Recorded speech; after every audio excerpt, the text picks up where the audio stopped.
On this episode, I talked to Rob from Burbank Sports Cards, one of the biggest eBay sellers in the world.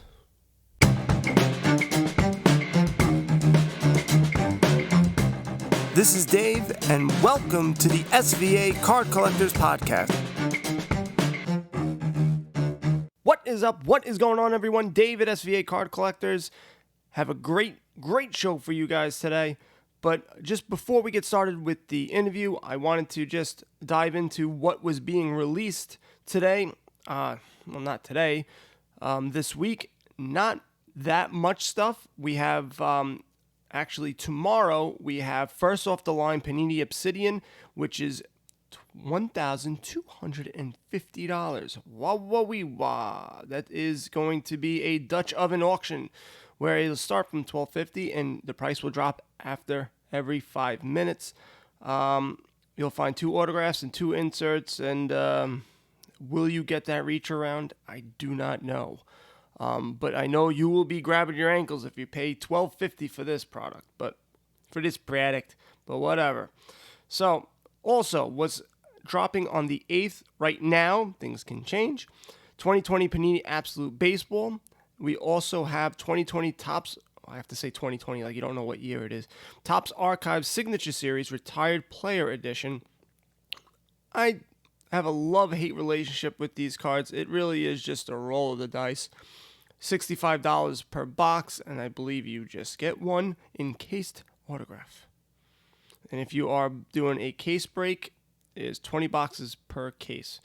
Absolute Baseball, you're going to be paying around $200, which I think is an exorbitant amount of money for a non-logo. But you do get 4 autos, 2 relics, 4 inserts, and 2 numbered parallels, 10 cards per pack, 2 packs per box, 10 boxes per case. So if you do like hits, this may be the box for you. I like Prism. I like Select way better, just looking at them, than Absolute. But some people might not agree. And that's okay, because I'm smart enough, I'm proud enough, and doggone it, people like me. If you watch old Saturday Night Live, you'll know what that is. Most people who listen to this do not know any of my references, so I will shut up. Panini Chronicles Soccer, it's dropping on the 8th, but I'll tell you, because people like soccer. I don't know why. I just don't know why. I hate the sport. But it is what it is. People do love it. And it's being collected more and more. I did see Gary Vee talk about wrestling cards. He was looking for those and older vintage basketball cards. And there was something else, but I'm sure he'll start spewing it and people will start buying it left and right. But right now, we are going to be doing the interview. I hope you guys get a lot of info. Enjoy. How is everyone doing today? I am with Rob from Burbank Sports Cards. Thank you, Rob, for doing this interview. Hey, happy to do it, man. Nothing beats talking about sports cards first thing in the morning. So happy to be here. Damn right, as long as it's not my wife. Everyone else would agree. All right, so I think most people know who you are, but I have no idea how you got started. Okay, well, let's go over that. I got a long history in the business. Let me see something here. It all started in 1979. I was 12 years old, and there was a coin and stamp shop about a mile away from me that I used to haunt because I was a coin and stamp collector first and foremost, but I collected sports cards, mainly, in the summertime, like I had since I was 6, 7 years old.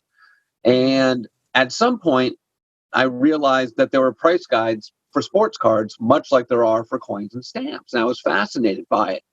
And within a year or two, the owner let me put a sports card section into his coin and stamp shop. And they would sell the cards during the week. And then I'd come in on Saturdays and work. And then as I got older, I'd come in after school every day. And it just progressed. It was called Rob's Cards and Collectibles. And by the age of 22, my father and I ended up buying the business and have scaled it ever since. We got rid of the coins and stamps and everything that he did and strictly went with cards, which is where my passion was. That's like a kid's dream. When I was a kid, I was like, well, I'm gonna go in the shows. I'm gonna have my own booth, and then I never, you never really follow through. It's just like dreams in your head. But to actually go, you know what? Let's do it, and you just got it done, and that's awesome. Now, who's your team? What's your teams? Who do you like? Let's see here. You can tell me. I'm from New England originally. I'm from Brockton, Massachusetts. I moved out to LA when I was 10, but you really never lose those affiliations. So it's obviously Red Sox, Patriots, etc., with an emphasis on the Red Sox. Big baseball fan. We got problems. My phone's got to be ringing while I'm doing this. That's great. I am a diehard Yankee fan, and a diehard Jet fan. So I have the best and the worst of everything. So yeah, you're sitting pretty for the past couple of years. You should be pretty happy. Now, are you big into collecting? Do you collect cards? Or are you just in the mindset of always just buying and selling and flipping these cards? Well, it's kind of funny. People would kind of think this was crazy, but I have no cards at home. I've never, no, none. And people go, well, you're not a collector. I'm like, I'm the most passionate card dork you're ever going to meet. But my inventory is my collection. I see cards 11 hours a day. And my collection is always changing, we got 43 million cards in the building, and I'm not totally attached to any of them. It's collecting, but it's just a different kind of collecting. I probably look at more cards than anybody in the business, so I get my fill. When I go home, I just want to do different things than look at cards. I would totally agree with you at that scale. Coming back, the first, you don't want to go through and like, all right, well, now let's look at my cards that I have in my house. Nah, no way. I get exactly where you're coming from. When did you start on eBay? Were you there from the beginning? Were you like one of the first where people had to do money orders and then you would have to wait for it to clear and then you would ship it? Like how? Well, no, I was not one of the first on eBay, but we were one of the first selling cards through mail order. Back in the day, it was phone calls, it was letters, it was faxes, and it was a pain in the neck. I mean, literally somebody sent you a list, and you'd search out the cards, give them a price, never hear from them again. It was very wonky, and I got a phone call from Mark Harwell. At the time, he was the VP at Beckett. He had an idea about setting up a marketplace on Beckett.com where I would have access to Beckett's database and be able to use their database to power cards online. And he said, I'm going to pitch this to Jim, but I just want to make sure that you're on board first. Otherwise, it's not going to take off. And that was in 99, about a year after, I believe, eBay started. And at the time, I couldn't do both at the same time. It was either eBay or Beckett. Mm-hmm. eBay was a lot of work. eBay, you had to create all these titles, figure out all this pricing, and it was new. Beckett.com had a lot of traffic. I had a database that I could use. All the nomenclature and pricing was already there. And we chose Beckett. And the cool thing with us is we were so organized going all the way back that marrying our inventory to a database was quite simple. Whereas most of our competition had 5,000 count boxes that were disorganized on top of each other, we were able to scale online quickly. Now, as far as eBay goes, it really wasn't until 2007, 2008, we started dabbling with it because Beckett created a relationship where we could increment and decrement. Mm-hmm. But the real change was in 2013, eBay visited my store. Which was a glorious moment for me. They looked at my store and basically called it an Amazon fulfillment center, which I found kind of funny at the time. Yeah. And I've been chasing eBay for years because insertion fees were our big issues. Yep. 3 cents or 5 cents a listing, multiply that times 1 million cards, and you're talking $30,000 to $50,000 a month before final value fees. And also, And you're not guaranteeing that you're selling the cards, so you might have to relist. Oh, I don't think you pay reinsertion fees when you relist, but yeah, well, yeah. So it's a but then what happened was, so I chased them down and finally got them to come down and visit me, and they were impressed. And I said, I'd like to put this building onto your platform, and they're like, okay, how do we do that? I'm like, it's simple. You don't charge me insertion fees. We'll put the building on your platform. And the big hang up at the time was images, because they just started making images mandatory. And well, we didn't have images for most of the stuff. And so I hired 8 kids. I bought 8 high-speed scanners. And we started at point A. And a year and a half later, we had the inventory scanned. And now it's just been basically maintenance ever since with the new stuff that comes through, getting the scans done. But since 2013, 2014 to now, we've become the 11th largest volume seller on the platform in any category in the United States. So we have a tremendous relationship with eBay. It powers our business. Beckett Marketplace, that we have the same inventory there. So they increment and decrement across when it sells on either platform. And we sell about 5,000 cards a day on average between the two sites. That is an insane. I can't even wrap my head around that. Just the inventory aspect of trying to find the cards, especially in the warehouse that you guys have. Now, you're talking about those high-speed scanners. You guys obviously still use them today.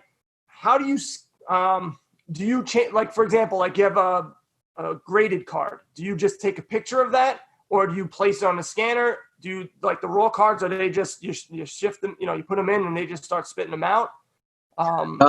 As far as images go, yeah, we use the flatbeds for the graded cards, but 99.96% of our cards are raw. And we've always had people here that were very good at scanning at high speeds. We have scanners that can scan 40 cards a minute, front, back, auto crop. And it's the only way we could image our inventory, because if it was the old style of, front, 10 seconds back, 10 seconds crop, it never would have been possible. And, that's why I've heard a lot of people talk about scanning. They always go, oh, you're going to scratch the card, you're going to dent the card, you're going to do this, do that. And if someone as big as you is doing it, I can see that really they don't mess up the cards, because you'd be inundated with negative feedback and people returning cards with all these scratches from this high speed scanners. For a while I was a VP at Beckett. It was I created Beckett Business Solutions, and it was basically a way to get cards to eBay at scale. And the funny thing was, I did at the big Beckett conference, I did a presentation there, and I brought the scanner with me. And it was like alien technology at the time. People didn't know that tech existed. And so everyone was concerned, what does it do to the card?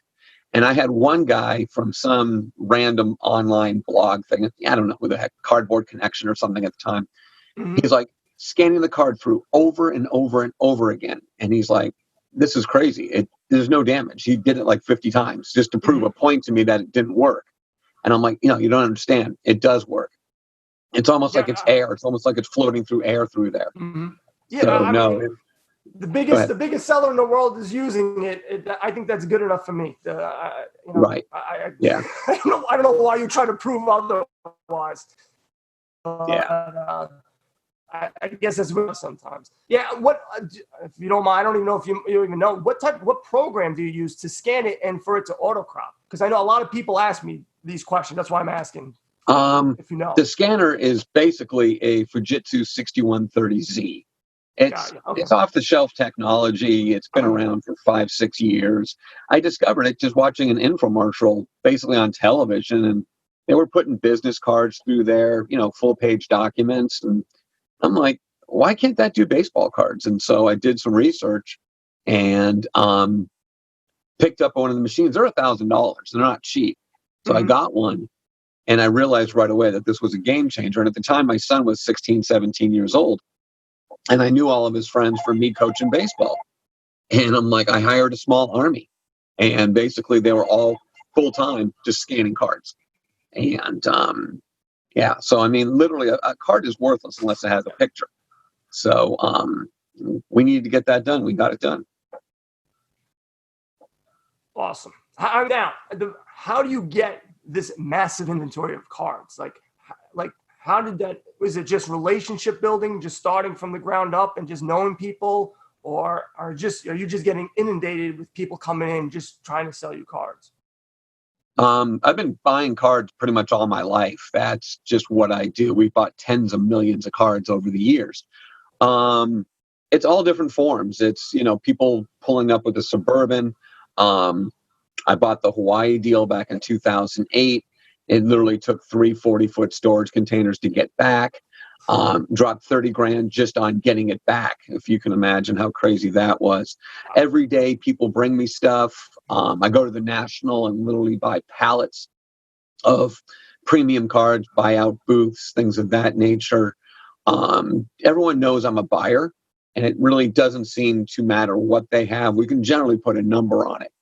And, very aggressive buyer on the high end stuff. On the low end, we make an offer. The worst offer a dealer can make is not making any offer at all, has always been my opinion. And whether it's bulk 80s commons or whatever, we can generally put a number to it. That's pretty cool. Now, what do you, if my podcast is sort of geared towards people mid to late 30s who are just getting back into sports cards. What tips or something when they're getting back into it, if people want to start getting into it, they have some money now and they want to start buying bulk and things like that, what are some things that you would suggest to start doing? First and foremost, I'd say to be focused. A lot of people just go willy-nilly into all kinds of different things, and it's hard to enjoy the hobby that way. Our store traffic is just tremendous. We've rebuilt our showroom. It's fathers and sons. It's, lapsed collectors that, 91, 90 was like their glory years for collecting. And again, now they have kids, they have some money. It just really depends. We have a great inventory for PC.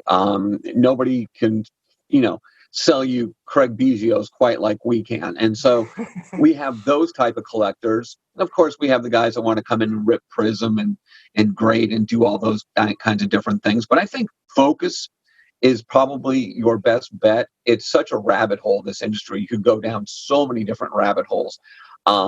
Just being educated, watching the online breaks, reading the online columns, talking to your local, card shop owner. Generally, we're all willing to talk to you.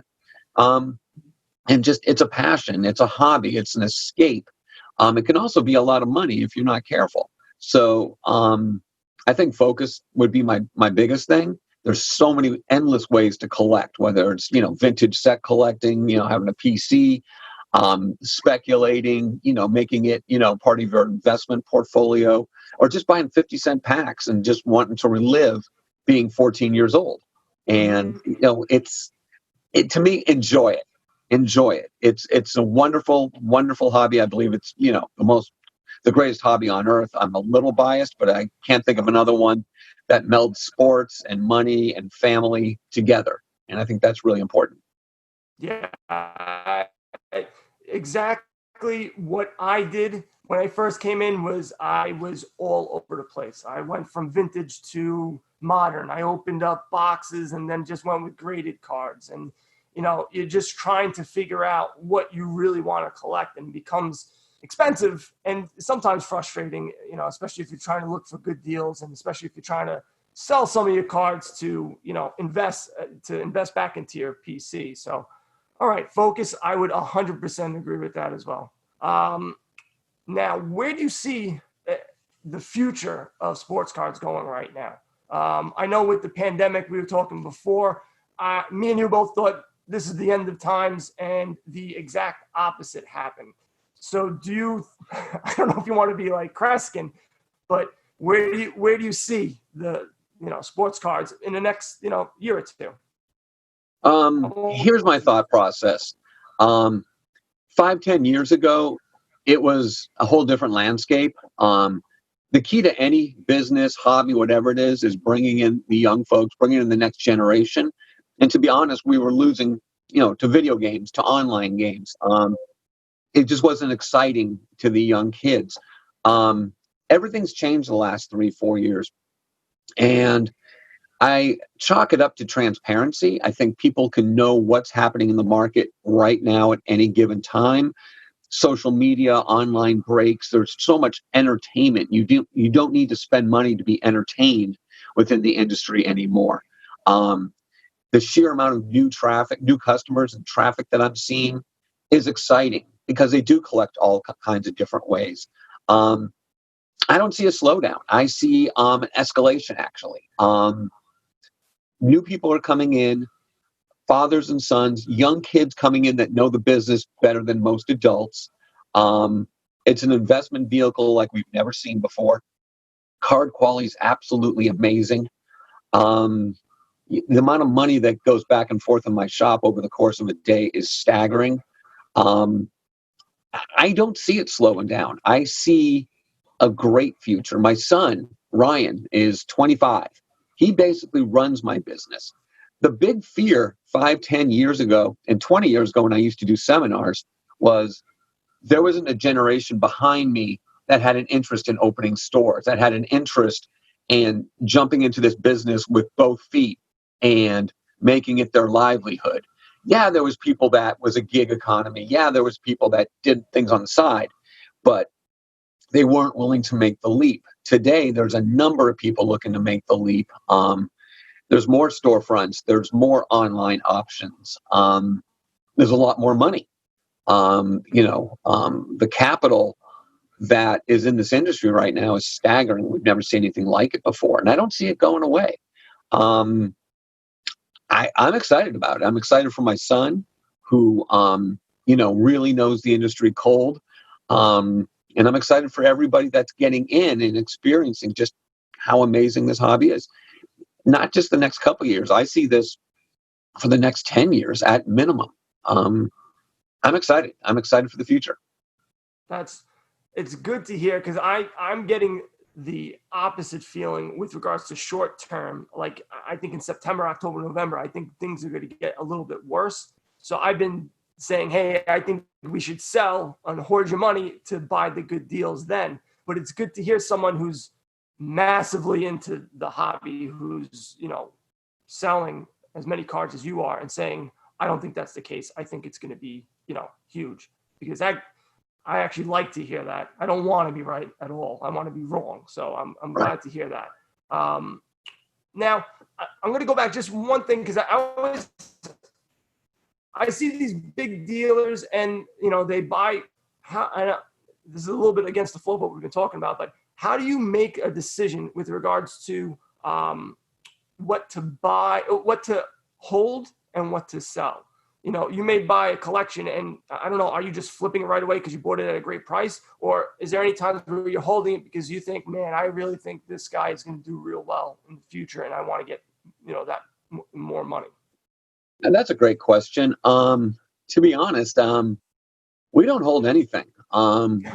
We just sell. We buy it at market. We sell it at market. We rebuy. My opinion is, if we can turn that same card 3 or 4 times, there's more money in it than holding it. Capital is always limited. Ryan bought some crazy PSA 10 LeBron yesterday. Should he hold it? Maybe he should. But will he want to sell it today? Yes, he will. And he'll want to put that back into a wax deal that walks in over the counter, and that goes back into a PSA 10 card. And there's this, ladder of profit where we're not in the business of holding cards. I mean, a lot of the guys that do this as a gig, and, it's different for them. As a retailer, you need fresh inventory on your site daily, some really engaging inventory on your Instagram daily. These types of cards drive a tremendous amount of traffic to our eBay store when we post, some crazy LeBron refractor, PSA 9 rookie. Should you hold it? Yeah, maybe you should. But is it worth, we're going to make what we want to make on it. We sold it in a day. but it drove traffic. It drove Instagram traffic. I'm not in the business of holding anything. I'm a retailer, not a speculator, not a collector. So I think it's a little different on this end. No, I totally understand, and that's sort of why I asked the question, because I sort of knew the answer. But some people may think, oh, these guys, they buy so many cars and they hold them back and they wait for the right moment, and that's not the case. You can probably flip it 3, 4, 5 times before it actually reaches, the apex of that price of that car. So that's I'd like to clear that up for some people. Now, I don't want to be negative, but what is stuff in the sports car world that you just don't like, that you wish that would change, that you see issues coming up?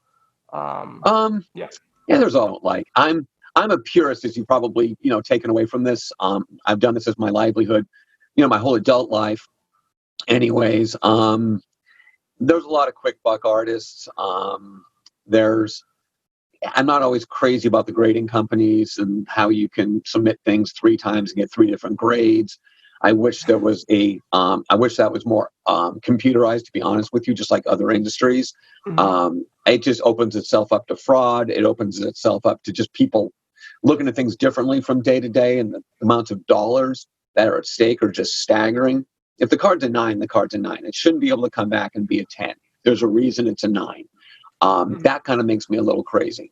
But I try to be a positive person. I think that's important. I don't always agree with things, but I'm not going to go out on a ledge, screaming about them. It doesn't do me any good as someone that makes their living doing it. Yeah. And that's basically the answer. Yeah, I mean, I don't think there's anything, they had the card trimming scandals and things like that, and they've been talked, God knows how long they've been talked about. And it's like, all right, we know there's issues there. Let's just move on from it. So I know, like, eBay is now going to be switching over to managed payments. You may have already been switched over, because I know some of the bigger sellers. We were switched over. We were switched over 18 months ago. Yeah. And, our relationship with eBay is very tight. And I actually spoke at the eBay conference last year representing sports collectibles. And with that kind of relationship, they wanted us to do it. We weren't crazy at first because the math didn't seem like it was in our favor, at least in the short term. Mm-hmm. In the long term, I think it's helped us. And, I just want everybody on the same playing field now. It just seemed like we were on a different playing field. And it didn't seem right at first, and the sales did dip for about 30 to 45 days, but then they came back to normal, and I would just like to see everybody on that same playing field now. Yeah, I think it will be better as a seller on eBay. I don't know about the buying aspect, just because a lot of people use the PayPal as like the kiddie fund, and so they're not going to be able to do that anymore. They actually have to link a bank account, but I actually just did a podcast released today that I think PayPal is now basically going to buyers and sellers outside of, like eBay, major, companies. If you do a transaction, we're not going to cover you. It's, if they don't send you the card, it's just too bad. So that makes eBay even that more attractive, because you do have that, guarantee that, hey, they're going to look into it. Someone's going to look into it, to save you. But and so I'm a big fan of eBay. I know a lot of people, they complain about it, but it's the biggest company in the world. They drive so much traffic. To try to even say that they're, taking advantage or whatever, I don't know. I think it's just silly. I think that whole thing's ridiculous. When I speak on their behalf, it's the only platform for sports cards, really.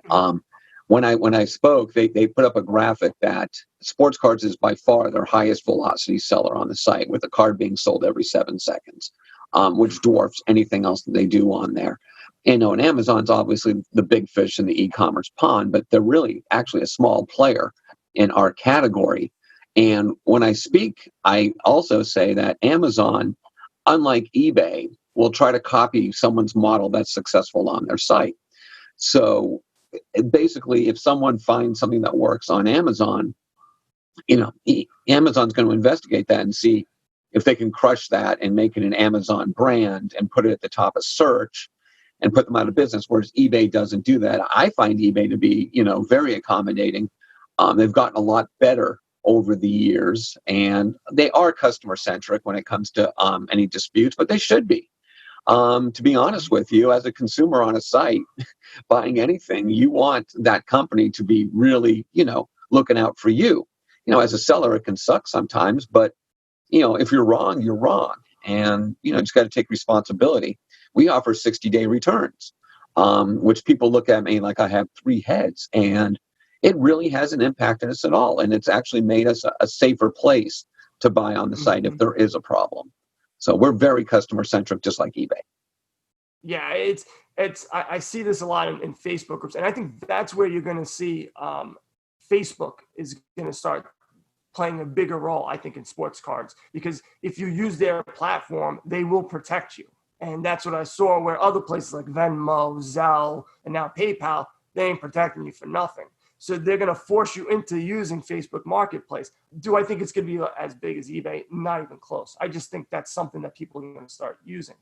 With regards to the eBay and the returns, everyone was trying to do the pre-sale for Topps Project 2020. And I think the biggest thing, and what I try to tell people is, if you're not acting as a business, then these returns are going to be a big pain in the butt. But if you treat this as a business, returns are just part of the game. And if the price changed dramatically and you have 30-day returns, it's the same thing as if you go to Walmart and you change your mind 20 days from now and you don't want the TV anymore and you return it back to Walmart. They're still going to accept it. They're not going to say no. And so it's about the customer. So of course eBay is going to do that. So yeah, I agree with your sentiment, and I've been getting a little flack from it. So, but whatever. I just love it. Love eBay. All right. What would you like to promote today? I know you have a bunch of different places that people can buy your cards. First and foremost, I'd like to promote my website, which is burbanksportscards.com. We've had it for 22 years now. It's powered by Beckett. Tremendous selection. When you run a search, unlike eBay, everything comes up alphanumeric. So if you're looking for, let's just humor you with the Yankees and just say you're looking for Paul O'Neill cards, it's all going to come up from 1986 to present. And it's going to have images. Cards will start at 50 cents. Very easy to put them in a shopping cart. We have free shipping at $50. So literally you could buy 80 different, Paul O'Neill cards for your PC. And it's, comes to $62. It's not like other sites that charge you a lot of money for shipping and takes forever to ship. We get stuff out the door fairly quickly and we cover the shipping. So I think that it's a really good mousetrap for the collector. For the local people, they can actually place an order on our site and choose in-store pickup as your shipping option. So it's free shipping at any price point, and it gives people an opportunity at 2 a.m. to do their shopping and then be able to come into the store and do some browsing. So it's a win-win. Our eBay store, it's got 2.6 million different items on it. The selection's ridiculous. We get stuff out quickly. Our feedback can be as high as 30,000 a month. It's a safe haven for people. And we sell a tremendous amount of stuff on there.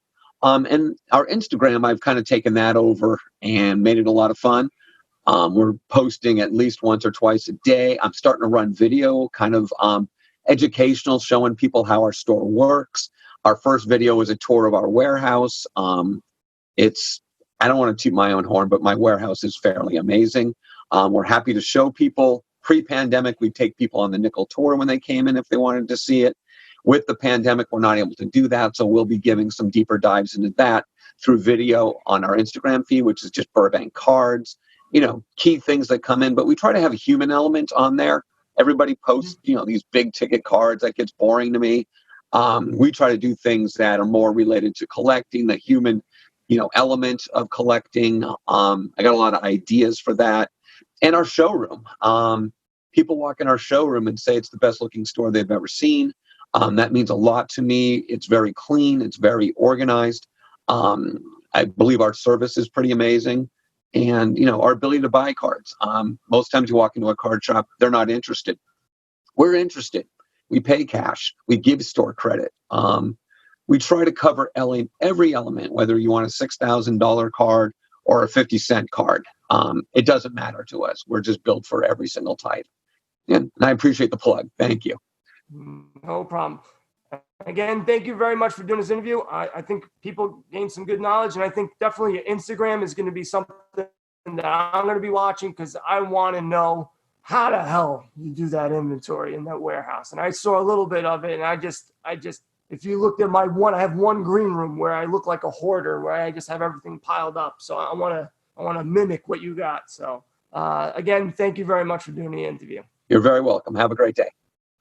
Hope you guys enjoyed that interview. I had a lot of fun interviewing Rob. I learned a lot of stuff, and I'm sure you guys did too.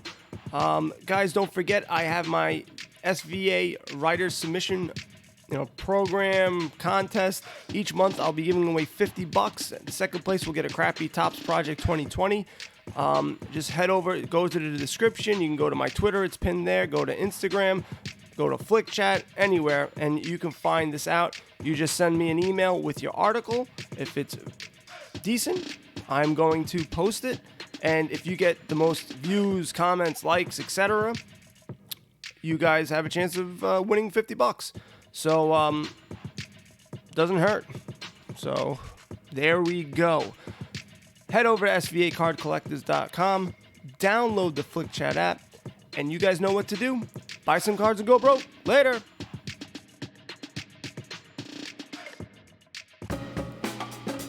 You've heard me talk about StarStock. They've been a sponsor of the show for a couple of months now. Well, now you can deposit, purchase cards, view in your collection, and flip those cards back on the marketplace with so much more to be built. StarStock is building a sports card marketplace aimed to be faster, cheaper for flipping sports cards than any other platform. They're currently looking for people who want to submit their cards to sell on this new platform. Here's what StarStock is offering. 5% commission, no ingestion fees. You send in the cards, they do all the work. Cards are guaranteed and secured in the vault. I seen the little guy, his name is Pepe. He doesn't let anybody in or out. You can choose cards to ship back to you at any time. You can buy, flip, store, or ship cards with a click of a button. If you're interested in getting involved and sending those cards, contact Mike at mike@starstock.com.